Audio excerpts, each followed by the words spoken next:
Good day, everyone, and welcome back to English class.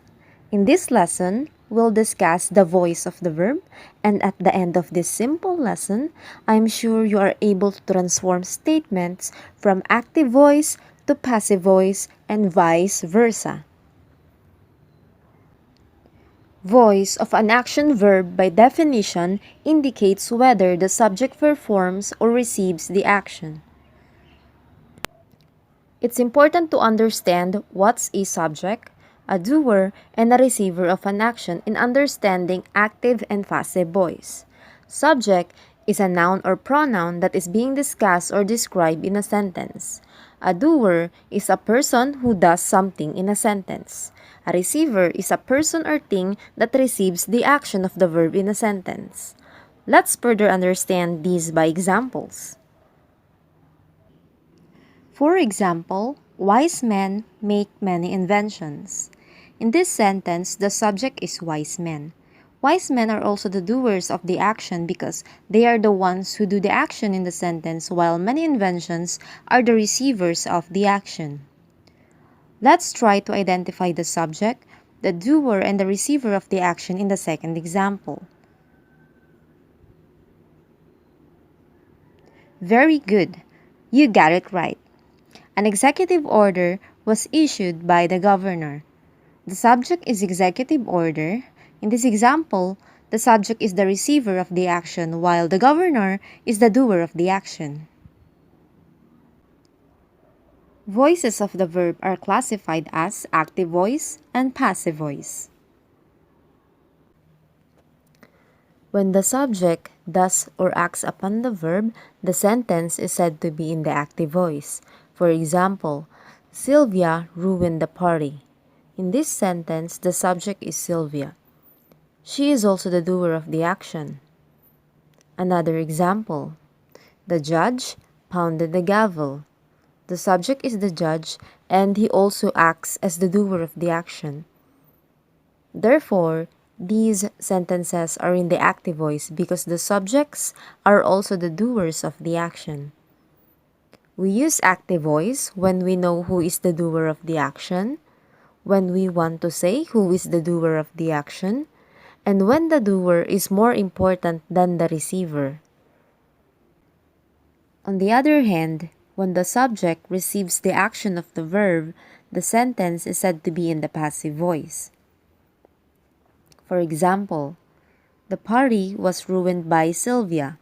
The subject is the party and it's the receiver of the action. Another example, the gavel was pounded by the judge. The subject here is the gavel and it receives the action of the verb. Therefore, these sentences are in the passive voice. Passive voice is used when we don't know who's the doer of the action, when we don't want to say or mention who performs the action, or when the doer is not important and we're more interested on the actions and the things that receives this than the doer of these actions. Also notice that the doer of the action is introduced by preposition by. But we can omit this phrase if we don't want to mention the doers of the action. Transforming a verb from active voice into passive voice and vice versa. Here are some tips in transforming a verb. First, identify the verb and its tense. For example, active. The teacher introduces modular lessons. Passive. Modular lessons are introduced by the teacher. The tense of the verb introduces is in the present tense. Therefore, the verb in the passive voice must be in the present tense. In this case, are introduced is in the present tense because take note that the verb which comes first indicates the tense of the verb. What if I change the tense of the verb to past tense? Can you transform the sentence into passive voice? Exactly. Modular lessons were introduced by the teacher.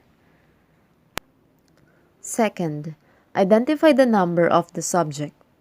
Is the subject singular or plural? Active.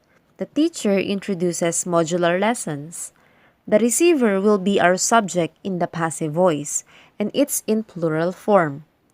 Therefore, we have to use a plural verb are because the verb must agree with its subject. What if I change the number of the subject? Can you transform it to passive voice? Excellent. Modular lesson is introduced by the teacher. Lastly, the main verb in the passive voice is always in the past participle form and it is introduced by the auxiliary verb be, including be, am, is, are, being, was, were, and been. For example, active. The president signs the letter. Notice that in transforming a verb from active to passive voice, the main verb turns into past participle form and it's introduced by auxiliary verb be. Another example, Laura found a gold bracelet. Can you transform the sentence to passive voice? Excellent. A gold bracelet was found by Laura. Let's now learn how to transform the simple tenses of the verb, including the simple present, simple past, and simple future from active voice to passive voice. Simple present. Active. The government gives relief goods. Passive. Relief goods are given by the government.